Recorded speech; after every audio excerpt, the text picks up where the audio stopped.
توسط في جميع امور حياتك. ازاي يا دكتور معلش؟ ازاي؟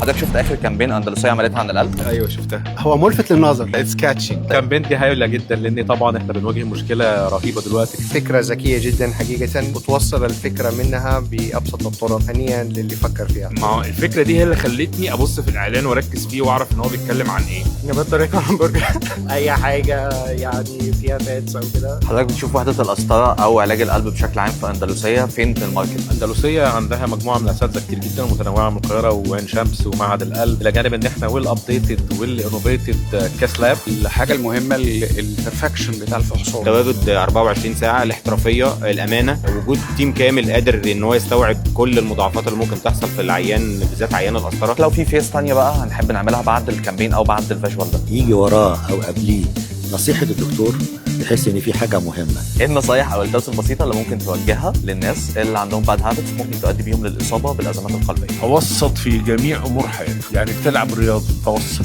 بلاش العنف في الرياضه، بتاكل توسط، ما تاكلش بالطريقه اللي تخليك اوفر ويت، جانك فود ارميه في الزباله.